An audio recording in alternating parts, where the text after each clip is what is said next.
and welcome to Your Vote Counts. I'm Toma Cadu from the League of Women Voters, helping to bring you this public, nonpartisan voter service program. These 2020 general election interviews are made possible through Capital Community Media via remote technology in collaboration with the Leagues of Women Voters of Oregon and Marion counties. For this race, all candidates were invited. Candidates did not receive the questions developed by the League of Women Voters, AAUW, and neighborhood associations ahead of time. The candidates were asked to prepare a 3-minute statement telling about themselves, their qualifications, and their vision for the office if elected. Today, I would like to now ask Bill Burgess, who's running for the office of Marion County Clerk, to share his opening remarks. Well, thank you, Tamika, and thank you, League of Women Voters and Capital Community TV for putting this on. This is a really great service to help our voters. Hi, my name is Bill Burgess, and I guess I'll have to be looking down because I haven't figured out how to do this, but I want to read it right. I'm your Marion County Clerk. My wife, Cindy, and I are longtime Salem residents.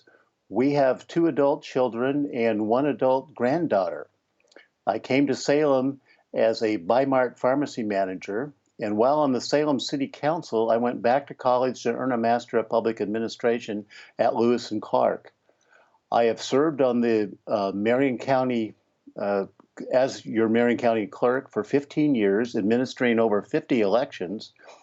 I serve as president, or did serve as president of the Oregon Association of County Clerks. And in 2019, I earned a public leadership certificate from Pepperdine University. I'm a certified elections registrar administrator through the National Election Center and Auburn University. I serve on the National Election Center's Postal Committee. I helped organize the Oregon 2020 Election Security Symposium in conjunction with the Oregon Secretary of State, the U.S. Justice Department, and the FBI. I organized and hosted a 2-day annual conference for the Oregon Association of County Clerks held just this last month via Zoom, a little bit different venue than we're used to. As your clerk, I will continue to keep the public's trust in administering safe, fair, and accurate elections, assuring that everyone's voice, their vote, is heard. This includes making it as easy as possible for all to vote. The Marion County Clerk's Office is known for professional customer service. We are innovative and adaptive as evidenced today, dealing with COVID-19, wildfires, and increased cybersecurity threats. We have a very able and dedicated team administering all aspects of election administration, including voter registration. We also administer the Board of Property Tax Appeals. We issue marriage licenses. We preserve historic records. And we record mortgages, deeds, and liens to protect owner property rights and uphold capital markets. I enjoy making government work for everybody. I like promoting democracy. I like helping people. I like bettering our community. And we are all presently living under an extraordinary amount of stress due to the pandemic and a myriad of other issues. To address these, we need to assure opportunity for all in responsive government that helps everybody, not just the rich and powerful. We need to elect candidates dedicated to decency and to creating an environment in which we can all thrive. This takes informed voters and a voting system that works. I'm committed to providing the mechanics of democracy to help us as a people determine our destiny.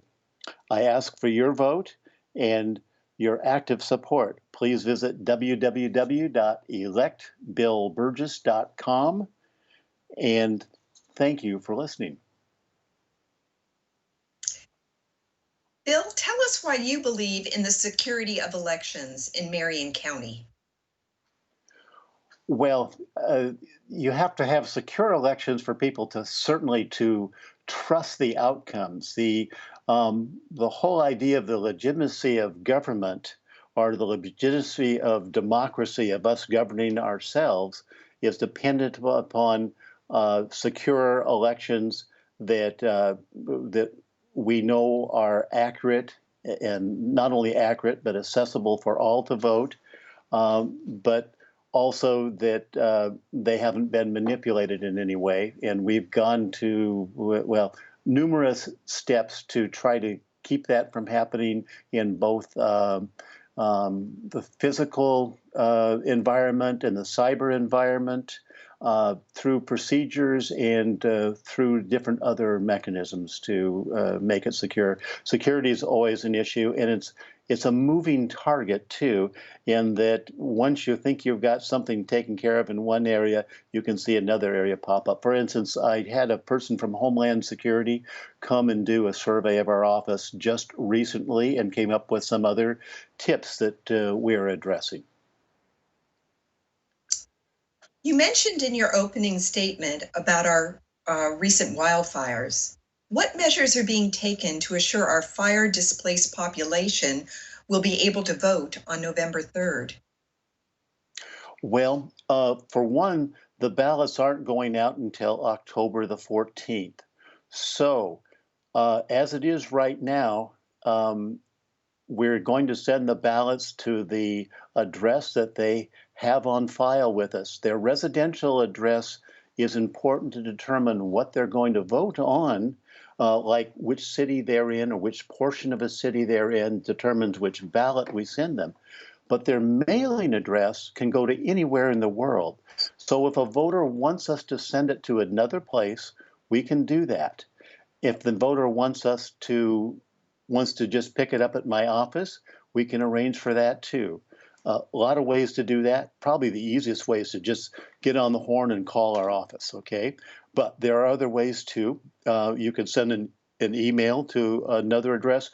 Once the voter determines, finds a stability, because we don't want them to rush into that. Where I know some people that are displaced are at one place one day and another place another day, and we'd rather wait until they're stabilized and then let us know where they want to pick up the ballot.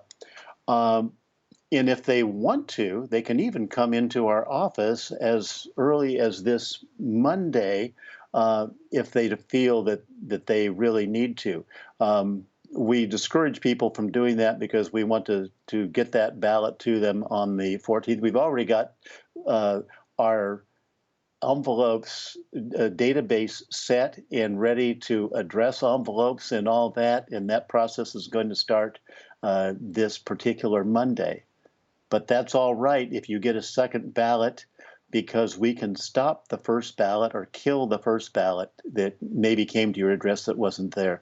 I should mention, though, too, the Postal Service has what they call their continuity of operation program, where right now people up the canyon, especially Detroit and Idana and Mill City and Gates, the mail presently is going to the Salem main office, 1050 25th Street Southeast, and they can go there as sort of like a will call and pick up their mail there presently. Now, as things get better, hopefully between now and October 14th, when we go to mail, those ballots can be going up to their local post offices, and if they can't be delivered to the door, they'll be held at that local post office. And now generally, that mail is held for 14 days, but we've made special arrangements with the Postal Service. I talked with the coordinator from the state, Danny Rogers, and he's agreed to hold ballots at each post office up until Election Day, so the voter can get them there. But if indeed they can't get there because they're somewhere else, give us a call. We can work that out for them. If they're even in another county, they can go to that other county's clerk's office, and they can get a ballot there that's going to match what they have, what is on the ballot. Well, it's not going to be a machine readable ballot, but it's going to be a ballot that they can vote. And that ballot will be sent to us, and then we can take that ballot as long as the signature matches on the envelope, and then we can duplicate that ballot onto a machine readable ballot, and that person's vote will count as long as they get to a county clerk's office by or before 8 p.m. on election day. Oh, also, I'm sorry, there's more. I intend to get some 24/7 ballot drop site, an outdoor ballot drop site at the Staten Library. That's going to make it so much easier for people, no matter what their shift is, to be able to drop their ballot in there. And with social distancing and with COVID, it makes it so much easier. They don't have to go inside an office. The May election, 9 of our city halls and other offices were closed, and people couldn't use the drop sites that they were used to. So if we can get more of these outdoors, that's going to be easier for more people. Thank you. What cybersecurity improvements have been made since 2016? Tons. The county itself has done a lot of hardening since then. The state has done a lot of hardening since then.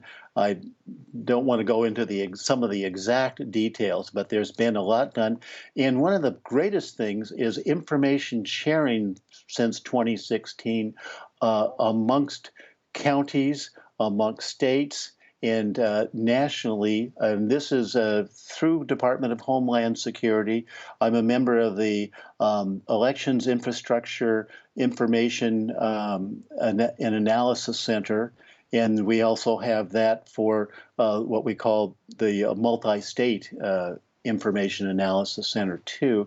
And we're sharing information.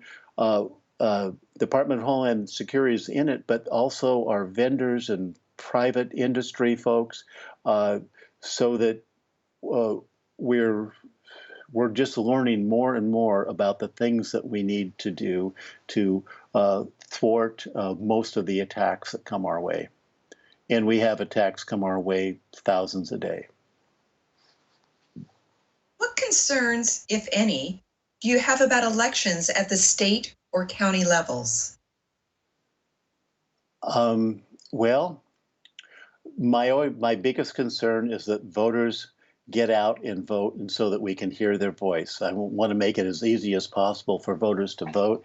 If you're asking in regard to security, I think we've got the security pretty much handled. So my biggest concern is that everybody gets their ballot and gets it in on time. So if you've not registered, you have till October 13th to register, but 91% of the people in Oregon are registered to vote, and there's a good percentage of people that just plain don't want to vote, religious reasons or otherwise. So I think we've got just about all the people that want to vote, but I certainly encourage people that haven't registered to register by the 13th. I also want to be sure that people get their ballot in time, and note that because of delays of the Postal Service is working especially hard here in Oregon for vote by mail. They are trying to get that mail delivered within a couple days. But guess what? The standard is now 7 days. The U.S. Postal Service and I both recommend that you mail your ballot at least 7 days ahead of time. Parts of the state are actually saying 8 days now. And we know that because we can see some of the stragglers that come to us late. After the election, this last election, we had over 500 ballots that came in after Election Day within the first 2 weeks. Of those, 245 of them were postmarked on Election Day. Had they gotten those to a ballot drop site, we could have counted those. But since Oregon, at least presently, doesn't take postmarks, as does California and Washington, we were not able to count those. And I'm afraid I'm going to have twice as many, since we'll have a much larger turnout for the general election. And so I just so urge people, that's what big concern is to get their ballot into us on time, either mailing it ahead of time or finding a ballot drop site. And on the drop sites, they can't believe what's on the list sometimes from other websites. They need to come to our website to know what's on the list. We've found that there was erroneous information from other websites. How does the clerk position coordinate with the Secretary of State and the FBI? Well, quite a bit. In our state, we feel that we are partners with the Secretary of State when it came to generating the vote by mail manual that talks about policies and procedures. During this time of the election, we're meeting via video and voice once a week. Other parts of the year, sometimes we're only meeting once a month, and then we have our conferences and all, and we've got a lot of committee and subcommittee work, and legislative work. So there is lots of coordination amongst the county clerks, very active coordination with the Secretary of State in putting on elections. We had another meeting with the USPS and all the clerks last Monday, besides our just clerks and Secretary of State meeting. As far as with the FBI is always urging us to report things to them. And this last conference I had, the 2-day conference, I did have an FBI agent on the line with that, as well as folks from Department of Homeland Security and others on the various issues. The FBI is very interested in knowing anything about any type of voter fraud or intimidation of people voting. Briefly, Bill, what is something you would like Marion County residents to know about the Marion County Clerk position?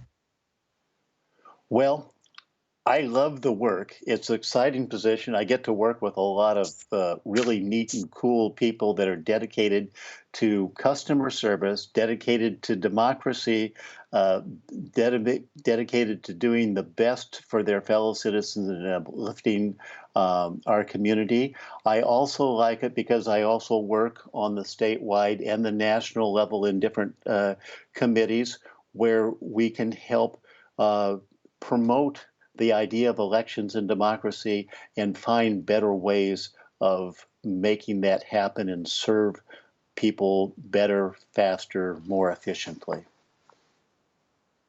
Well, thank you, Bill Burgess, for this candidate interview today and sharing your thoughts. Thank you very much. And if the listeners would please go to www.electbillburgess.com, I would certainly appreciate that. And thank you and the League of Women Voters and the Capital Community Communications for this chance to talk with you. And I too want to thank Capital Community Media for their time and expertise in creating this program and making it available throughout the state through YouTube and Vote for 11. And I want to thank also the several League of Women Voters organizations for being interviewers and suggesting these questions. And thanks to you, of course, the public, for watching. Your vote counts in order to become a more informed voter. For more voter information, including dates, registration, candidates for state and local areas, and ballot measure information, please go online to votefor11.org. You have until October 13th to register to vote. And as Bill mentioned, ballots will be mailed to you beginning on October 14th. November 3rd is Election Day. And please remember that postmarks don't count. Elections matter, and you make a difference with your voice. So please remember to vote, because your vote counts.